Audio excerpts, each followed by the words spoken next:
to another episode of the Single Girl's Guide to Life, your weekly guide to single life living in your 20s, 30s and 40s. I'm Chantelle, a single life confidence coach that helps women to love their single life, to step into themselves and to stop worrying about getting themselves into a relationship. Now, before we get on with this week's episode, if I could just ask you a quick favour. If you could give this podcast a quick rating, whether that's on Apple Podcasts or Spotify, and follow it up with a follow or subscribe on whatever platform you're listening to, that would help get this podcast out to more single women that need that help, guidance and support to know that they are not alone. They're not the only single one, even if they're the only single left in their group. So if you wouldn't mind doing that, that would be a great help. On today's episode, we are going to be delving into solo dates. Ever since I have been single, which started in 2019, September time, I started to look at how you could continue to date yourself. It was one of the first concepts actually that I was developing as the idea around how to date yourself.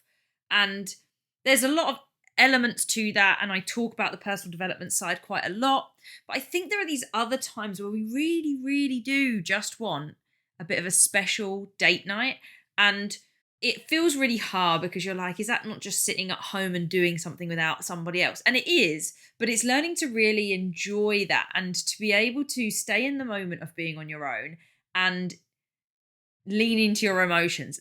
I mean, I don't know about you, but I talk to myself a lot in my own house. I'm sat here talking to a camera, so it's not unusual to be doing stuff on my own.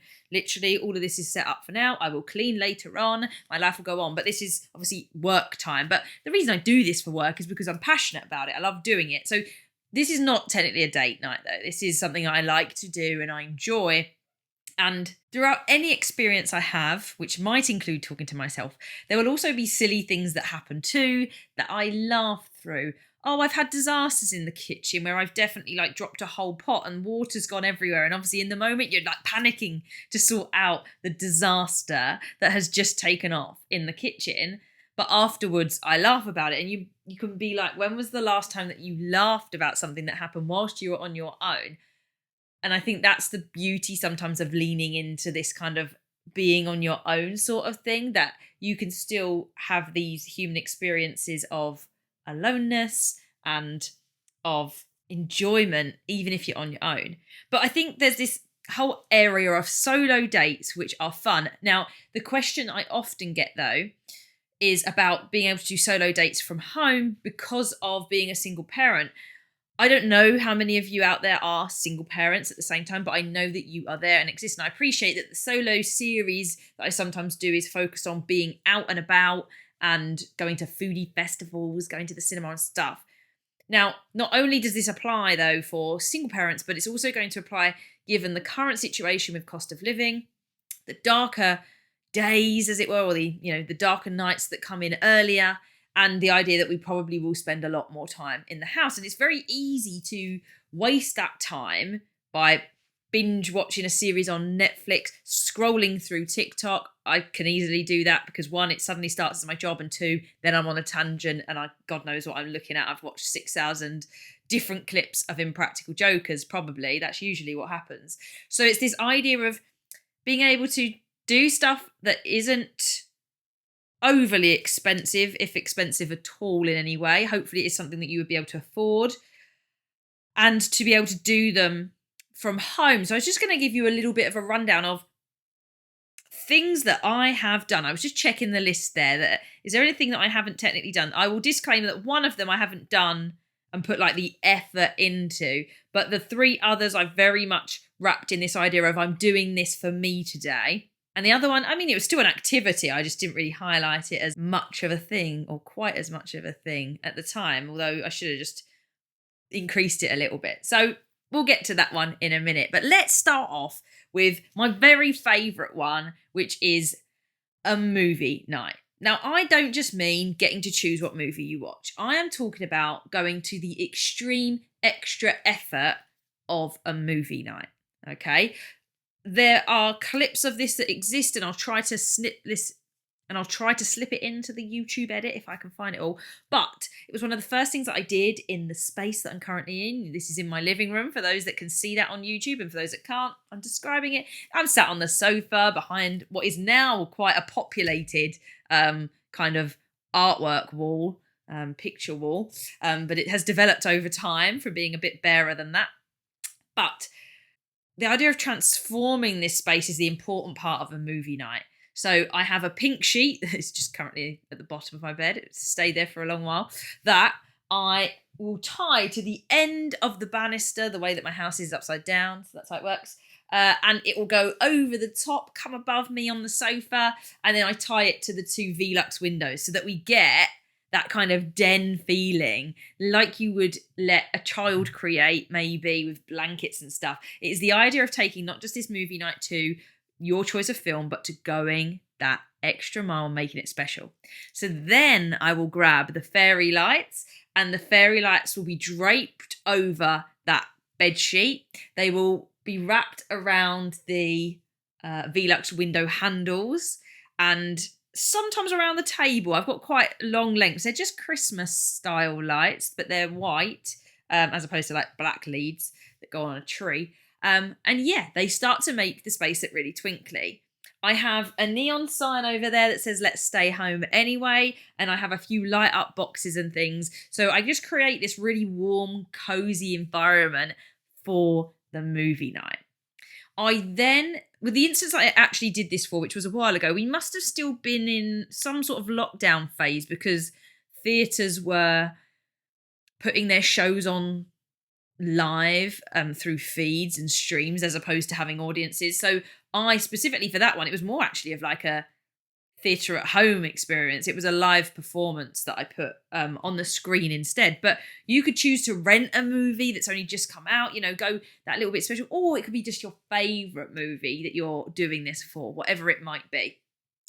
And then the next bit is to get your food and drink sorted. Like, this is when you go a little bit extra. You might get your takeaway in, again, if you can afford it. If not, a little hack for that is to use Too Good To Go. You will have to go and collect it, but especially if you don't mind waiting until towards the end of the night. But we've got a great pizza place in Chelmsford that does this, and I can get a full pizza made up of different slices, because that's the way that place works, for like all of £3.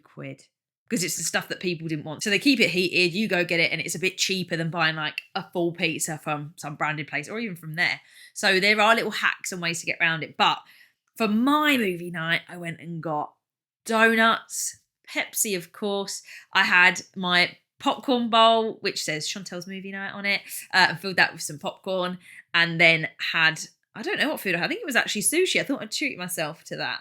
Not quite your usual movie night kind of food, but it's whatever you want it to be. I got dressed into my comfy pajamas, was wrapped up in my dressing gown and slippers, and I went through that movie night. And the beauty wasn't just that it was watching a film, it was this magical little space and den that I created and made for me. And it might even be something that you would think of doing when you are in a relationship. I think that's the easiest way to adapt for a solo night, is to just go, what would I do if I was doing this for somebody else that I was with? And that with person that you're with, in pretense, is you. What would I want from a partner if we'd done this? Pink donuts, please. It's thinking like that. That's the first one. The second one is a bit messier, and it's inspired by my favourite brand ever, Gusto. For those that don't know, I've been with Gusto for 3 years. This is not like a brand collab. Literally use them off my own back, because they always give you a first really cheap box of food to use, and then the next either month, or now 2 months at the moment at the time of speaking, the last I knew, are quite well discounted, about a third off. Again, all that changes depending when you're listening to this. So just so you know. I don't know if I'm allowed to put a referral link, but in case I am allowed to put the referral link in my description, which I'll check after this, there is that there. So technically, I get a little bit of a discount on my boxes if you sign up and you get an X discount on your first box, and then a discount for a month or two after that. So if you want just a week of quite heavily cheap food, it's all meals and ready to go, then just get the one box, cancel it after that. They're really great with things like that. Or you continue it and you get slightly cheaper food. It might be you do it for a month and make the most of the voucher. and get the discounted food. We all got to do what we got to do right now, hey? But I stayed. It was an experiment in that. But within that, at a certain point, they started to make from scratch pizzas. And I'm talking like you mix the yeast with the pizza base mix, and you need the dough, roll it out a little bit, and then put toppings on it. And the reason that I like this, I know some people do it with sometimes like fajitas or wraps, or they get the base and then they just do the decoration bit. No, there's something really special about the actually making your pizza from scratch and the yeast, because it gives you that freshness to it and it's different. And I think that's why I like it, is because when else do you have yeast in your house readily available? I'm sure there's going to be someone that messages me to tell me that they do, and that's absolutely fine. Maybe you're one of those people that's really good in the kitchen. I just love that idea. It's not just toppings, it's all from the very beginning. And you don't have to have Gusto to do this. I'm sure there must be pizza making kits, or there are ways to just look it up and buy the ingredients yourself. It just happens to be a meal option on Gusto. And whenever it comes up, unless I know there's a reason why I don't have time, because it's a bit messy, but I will always order a set because I just love making them, doing it from scratch. And it is the messiness of it. It's a little bit childlike in the play. And again, it's not just what it's about of doing it on your own, but it's this playfulness around it and the fun that comes with making a pizza from scratch. And you can be proud of it after. You can post it on social media if you want, or you just enjoy eating it. It's just something a little bit different that maybe you haven't thought of, and it's possible to do from home. Very easy in that sense. You're going to need to eat anyway, so I'm just doubling something up for you there. The same with the movie night. You needed food and you're probably going to watch TV anyway at some point. So just making it seem a bit more purposeful. It's how we go into it. But the pizza one is just a little special, different one to me. Number three, technically is slightly short-lived, but I really enjoy it as at least a solo activity and something to just fill your time in a different way. I'll give credit where credit is due. This came from the Adventure Solo Challenge book. So I don't know if you've ever seen the Adventure Challenge books that exist.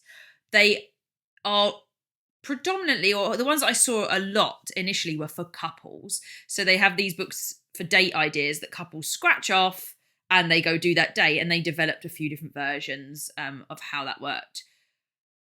However, the company also came up with a solo one, and I obviously won't divulge all of the ideas that are in there. I've only scratched off 3, I think, but that's all of theirs. But there was one that I tried that I really, really loved, and it was the party trick one. And I will tell you the story of my party tricks. It was hilarious. But essentially, you look up and Google all the different party tricks that there are to do in the world, and you choose to do one. This is like an hour-long kind of activity. The way the book works is that it tells you the kind of time and cost. So I purposely scratched something that wasn't too long and didn't cost a lot. And yeah, it said to basically look these things up and learn a party trick, which I thought was really useful, because whenever someone says, what's your party trick? I don't have one, but I do now. And essentially, the one that I looked up, because I did look a few up, there was like balloon animals, don't have the resources for that. There were some other random ones that I was like, absolutely not. But the one that I saw was that I didn't know that you could tip a can onto its side and that it could stay in that position. And it's all to do with how much liquid is in the can. But there's a video that I put on TikTok afterwards showing the documentation of this. It actually took me 15 to 20 minutes in total to do. So it wasn't even quite as long as an hour, but it's okay. Like, things like that happen. I could have done a second party trick, but I had so much joy and excitement at this. Firstly, I'd started with the wrong can. Like, I didn't know what cans I had. The only can I had was a cocktail tinny from Tesco. So suddenly I started drinking because I needed to get some of the liquid out of it and didn't want to waste the drink. So drank that. But then I think I clocked from the video that because of the way the can was skinny, I suppose, compared to like a Coke or Pepsi can, it meant that it wasn't quite working. I do wonder still if it would have worked physics-wise somewhere. I just couldn't work out where, or if the height is always going to make the centre of gravity or centre of the balance, tipping point, I guess, too low. I don't know. I can't think of it quick enough to explain now. But I suddenly remember that I had some cans in the recycling box outside. So I went and got those. And the moment it happened was beautiful. It was magical. Like, as much as those other ones are a little bit more purposeful and lasted longer, the joy that it brought me to do the party trick will not ever be replicated, other than obviously when I learn another party trick at some point. But it comes back to the idea I was talking about at the beginning, which is you want these moments where you can laugh and giggle. And I was recording because I'm a content creator. I basically record what feels like my whole life, just in case it's useful. But I would advise people to record some of their life and to document it, because the reactions I was having, like I was just talking out loud in general. I wasn't doing too much explanation of presenting. Like I did the little, here's the book. But as I was doing it, it was literally me thinking out loud, like, oh no, I think it needs a bit less water. Oh God, no, that's way too much. Oh God, it's swinging this way. All these different things. But there's laughter. There's the shock of it actually working, then trying to make it work again and work differently for the camera angle, stuff like that. But you can tell just from the way I talk about it, how ridiculously fun that is, even though it's like the simplest thing on earth. So you can try the party trick that I did. You can try getting the can to basically, it's not quite 45-degree angle, but it's definitely tilted and it will stay. It's mad. And you can look up any other party trick that you want to kind of perfect and do. But yeah, enjoy it. I mean, technically, I think the challenge said that I needed to call someone and show them. But I did try to call my brother. He didn't answer. So I thought, oh, well, I'll make the TikTok video and share it with everybody instead, as you do. But otherwise, you could do it. Now, the last one is the one that I haven't technically done as a date night per se. But it is something that I just do. And you'll hear why in a sec. But it's an arts and crafts night. And this can be in whatever format you want it to be. I think it needs to be more than like an adult colouring book. It needs to be a little bit more than something that you already do. I think it needs to be something exciting. So my instinct, given the time of year and where we're at, it makes kind of sense to be Christmas wreaths, doesn't it? That is the season for that. And getting the materials for that, coming up with ideas, looking it up on Pinterest is so very, very exciting to do. Now, in my case, the reason that this came to mind is because of the Cricut machine that I have and the way that I was creating some stuff for the house to be able to do stuff with that. And to be fair, there's so much to learn about the Cricut machine because it can do so much. And I was just trying it out, seeing how it worked and making the first thing that came to mind. But I'm really excited to actually sit there and one day be like, oh no, I really want to come up with like a montage for the side of the bath to be able to add something there, or to come up with some sort of wall art design that fits in somewhere and make it a little bit more of a project. Whatever it is to you though, arts and crafts wives, I think is worth making a little night of. If you've already got materials, it could be that. But otherwise, going out there to be like, oh, let's go see what there is and let's see what I feel inspired by. These solo date nights are not just about what they are. They are about how they make you feel and the experience that you have when you're doing them. And so an arts and crafts nights for me can mean so many different things to different people. It could be that you're going to sit and print your free 50 prints that you get with particular photo printing companies, and you're going to sit and scrapbook that trip that you did over summer. You're going to relive the memories that you did while scrapbooking, decorating, cutting things out, and just doing that over a glass of wine, but really getting all the materials out. And the idea is to not be distracted by anything else. You're not sat texting whilst you're doing this. You might have music on in the background. Maybe with an arts and crafts night, you will have like one of your favourite films in the background, so one you don't have to pay attention to. But it is something that allows you to get creative, to have fun. In my case, it's to decorate the house, or it's to celebrate Christmas and start making something like that, or to relive memories and enjoy. The whole idea is to take that time out for yourself, and creativity is this beautiful state of just channeling into the energy that's inside of you. And you might create something that is sad and reminiscent, or you might create something that is peaceful and calm, or joyful and inspirational. Creativity is just another way. It's that idea again that I mentioned earlier, where we don't play so much anymore as adults. We're so busy trying to get everything right and juggle all the things that need juggling, spin all the plates and keep them going. Whereas creativity, where there's no right or wrong answer, it's just what you make, is just that chance to be a bit childlike again, to be playful, to have fun, to just see what this does, to experiment. And allocating that time, tech free, people free. So, for example, I would clear this desk and make a thing of it. Like, that is what I'm doing. It's a bit like when I podcast. The only thing that's around on this table now, bar some stuff left over from doing a cricket session the other day, is the stuff for the podcast. We've got notes, we've got the laptop, we've got the microphone, more notes, a pen in case I need to say anything, headphones. Pretty much it's a book there that I wanted to refer to for a different episode. It's all of that. But ultimately, it is just about being present with yourself and going the extra mile for yourself like you would if there was someone else around. And I know I need to address the fact that so many of you would be like, these are great ideas, but I just want to do them with someone else. And I do appreciate that. I understand where you come from, and that's the bit that you miss. And actually, yeah, you're okay to do these things on your own, but actually you want to do them with other people. Or what's the point if you're not doing it with someone else? Like, I could do all this and it wouldn't mean anything. Well, number one, hopefully from what I've said already, you realise that the point is for you, is to still have experiences in your life that are hopefully fairly low budget, in most cases there, that allow you to treat yourself in a very special way and to engage with this feeling inside of you, to enjoy, to play, and to laugh. But then it comes to the next point. So secondly, when you're thinking about the part when you're like, oh, but I just want to share this with someone. So do that.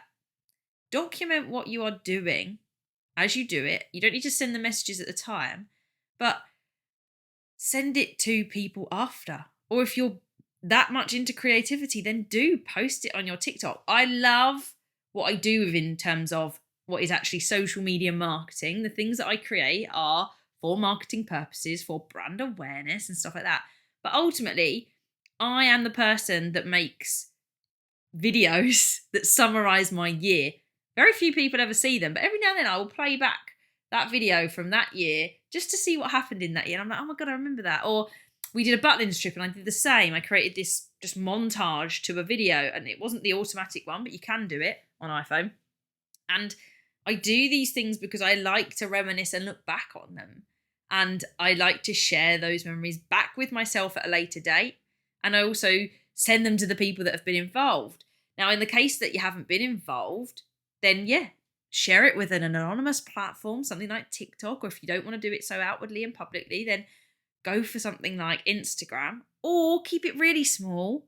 And thinking back to one of our previous episodes, and pretty much a theme that I just run with, doesn't matter what episode you're listening to, is share the special moments in your life with other people. Like, show them how you made your space wonderful for a movie night. That's what I did. I definitely sent that picture to a few people. I was proud of how blooming good it looked. The fairy lights looked epic. When it got dark, it looked great. People got those pictures. They are somewhere on my Instagram. I'm sure they'll come up again, and that content will get repurposed and used, and you'll see it one day if it's not already in there. But sharing it with people that matter to you, and like show them what you did with your free time as a single. There'll be people that are jealous of you, especially on with kids, because they don't have time for that. Certainly not the clear up after it as well, whether it's pizza making, arts and crafts, or certainly the bedroom thing. And hey, they might nick your idea and do it with their kids or their partner or whoever. That doesn't matter. The point is that you're like, mate, look at my house. Look what I've just done. Check out my pizza I just made from scratch. Create these moments with other people, even if you're not with them. And that's the bit where they feel involved in your life. They feel special enough that you've shared with them. And you're not doing it for that. You are doing it for you. But that's just a little way to help you overcome it when you might feel that tinge of, oh, but it would be nice to do with someone. And one day, hopefully you'll get to do it with someone, whether it's in a friendship setup or whether it is in a relationship. I cannot guarantee that. The odds are is that you will get the chance to experience another romantic relationship in your life. Comes back to another episode that's either already gone out or it's in the making. For now, you are single.